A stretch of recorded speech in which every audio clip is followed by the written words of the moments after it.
Hi, this is Jeff from the Ozark Mountains in Missouri, USA. Well, this episode is not about what's in these boxes, it's about the boxes themselves. That doesn't seem like a very exciting topic, but it happens quite often that we get some new vintage gear. We're lucky enough to get the boxes, but the boxes aren't in great shape. This little box here in particular was pretty sad. And so we're going to do an episode about what it takes to refurbish these boxes, make them look a lot better, and make them useful as boxes to store our gear once again. So let's get started. Thanks to PCBWay for sponsoring this video. They not only do PCBs and flex PCBs, they also have 3D printing service, injection molding service. They do CNC machining, sheet metal fabrication. They also have a thriving maker community where you can share projects and check out what other people are doing. For your next project, head on over to PCBWay.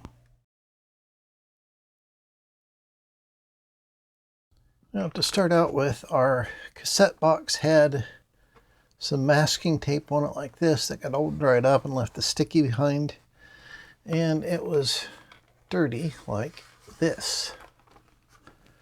So two things I tried. I've got some Formula 409 in this little spray.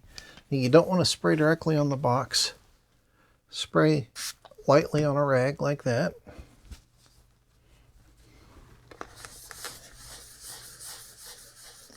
And quickly wipe the area. See, I'm getting dirt off of there, but not the color of the box. So this will take the dirt off without wiping the box print away. Again, we don't want to get the surface of the box saturated.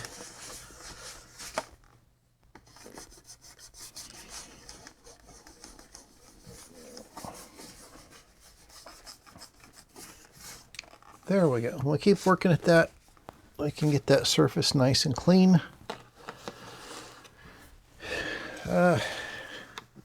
This masking tape is something else. Some of it I was very carefully able to just pull on it like that and it came loose.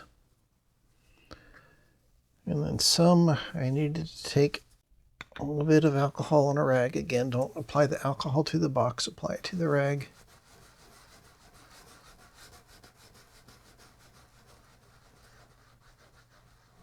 Very carefully do this.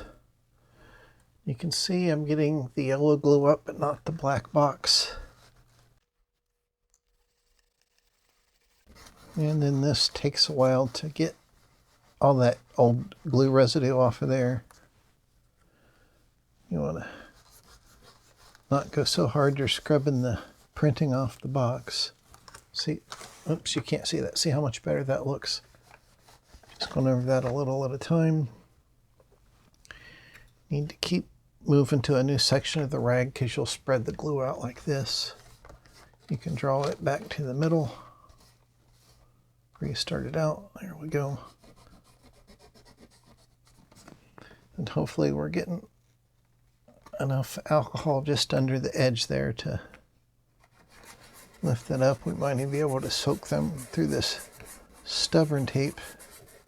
And you got to watch on some areas of some boxes. I've noticed that the black starts coming up, so just leave well enough alone. But on most of the boxes I've been able to do this and get rid of the tape and the goo. Yeah, see, that's coming up there a little better now. Get the dirt off of it, that type of thing. There we go. So, just takes a little patience. As my high school librarian, Mr. Miller, used to say, you just have to worry it off of there. Just like that. Keep bringing the rest of the stuff back to the middle so you're not streaking it all over the box. Then we can get these boxes all cleaned up and they'll look a lot better. Okay, after we've got our box cleaned up as well as we can, I want to try to get rid of some of these wrinkles. So I've got a piece of wood here. with an old t-shirt scrap on it. And I'll set another one over this part of the box to help protect it. And I've got an old clothes iron at the lowest steam setting it'll do. So I'm just going to go over the box and try to flatten it out, and we'll see if that helps or not.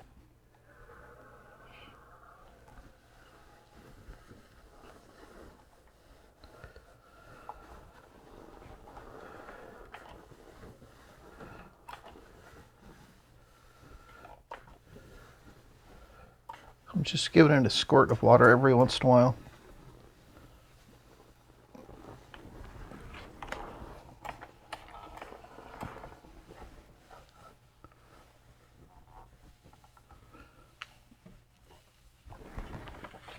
Okay, let's see how that does. I don't want to get the box hot enough. It messes up the finish. Okay, it's definitely warm. I don't know if it's flattened it out any or not. So I'll just keep working on this and we'll see what happens. Spend about 10 or 15 minutes with the steam iron going over this, checking it, every few minutes. The steam tends to reactivate the glue that held the box together originally, so you want to peel that top cloth off of there every once in a while so you don't stick it down there too permanent.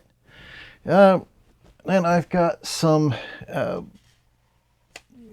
gummed tape, which is basically craft paper with water activated glue on it. I use this for boxes a lot. It's also good for repairing them. I cut some pieces to go over the corners where things are starting to rip. You can kind of see it here. So now I'm going to glue these down. I'll give that an hour or so to dry, trim it up, and then we'll see about gluing the box back together.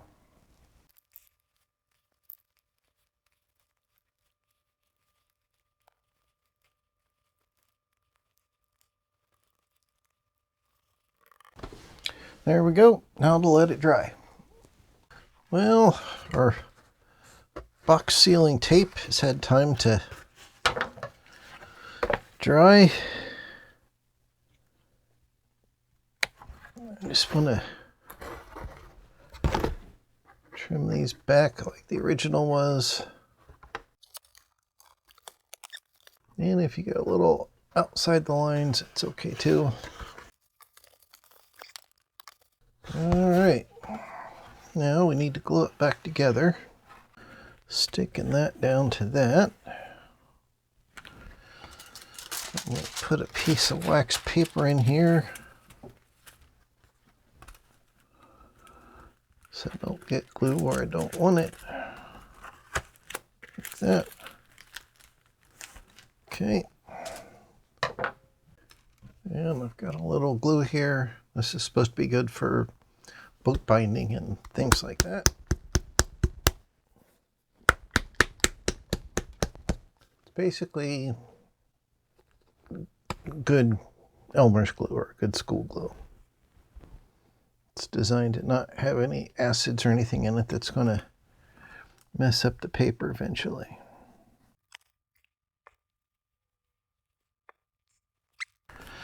Put that on there like that. Another piece of waxed paper. And then some heavy stuff. How about some solder?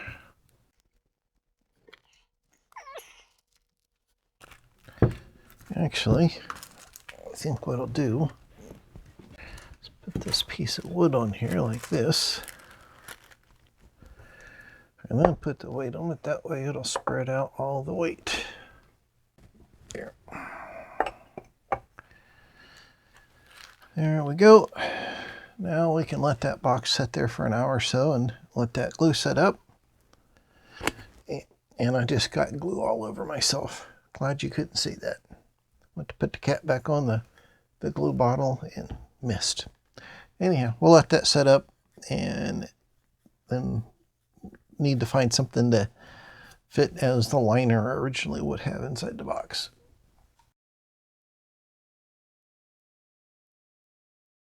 Well, glued back together with our gummed tape reinforcement, it actually sets up on its own as a box now. I also took some of the PVA glue and that little brush and dabbed into the corners where it's starting to rip. And there were places on the edges here where the paper was separating. So dabbed that in there, squeezed it flat to keep that from doing that. But it's still an empty box, and you know, the cassette interface is in there. It doesn't take up much room, and so it's going to squash pretty easy. And originally there was probably, you know, a foam insert or something like that in there, and an inner cardboard box to give the whole thing some rigidity. So I looked around to see what I had, and I found this thing which held 4 4-foot fluorescent bulbs. Went through and replaced all the bulbs in my garage and that type of thing. And I had this, and it was a little wider than what I needed, and I didn't need these ribs in here. So I cut a piece off of that and made it a little narrower, trimmed it there, glued that back on there, took one of the ribs and made another end for it. And so I got this nice little insert, which pops right in there like that. Yeah, hard to do with the camera in your face. And now we have a nice box. Now this is by no means new. It doesn't look new. It looks a little worse for wear, but it is now a usable box again, and it's not all covered with nasty masking tape as it was before. And we can even put our original dealy bob in here. Maybe we'll just take it out of that foam.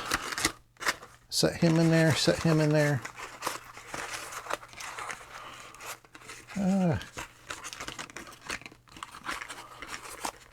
Need to reorient how it's laid out like that. There we go. Now we can pop that in the box, box it up when we're all ready to go.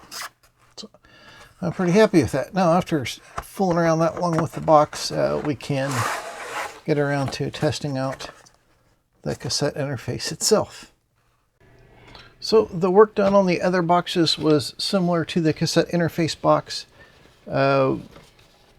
There was a couple of them I basically had to coat most of the end flaps, and I made a mistake that I didn't put the piece of wood in there to keep it flat, so it kind of curved up, but it's still functional.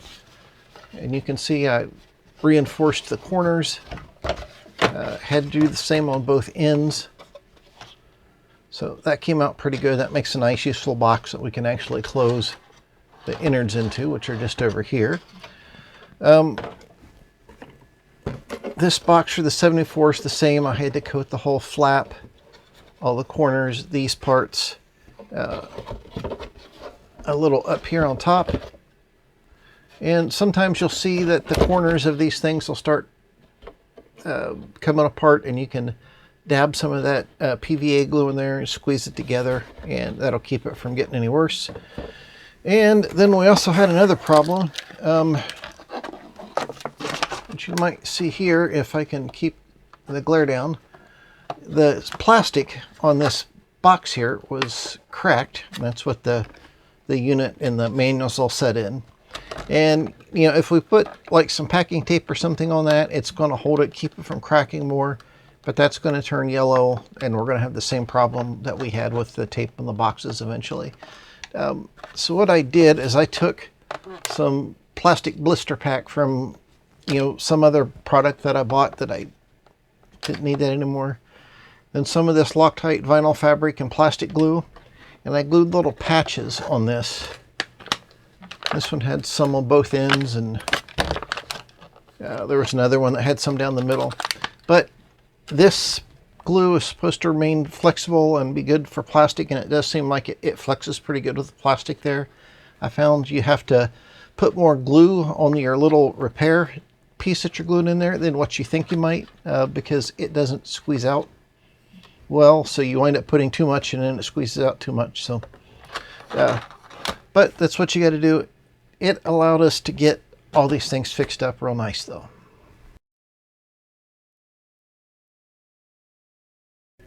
Well, how about that? We got all our boxes fixed up. They're useful as boxes to store our vintage gear once again, and they look a lot nicer. They don't have all that nasty tape all over them. And it wasn't very hard or very expensive. It takes a while though, because you've got to clean and let that dry, and then, glue things and let that dry. So it took me, more than a week of time here and there, doing bits and pieces every day to get this done. But I'm really happy with the results. I'll put links to the products that I mentioned in the description down below. And if you have any questions or comments, just leave them in the comment section below. I would love to hear from you. Thanks to everyone who helps support the Hey Birt channel. It is greatly appreciated. And until next time, bye.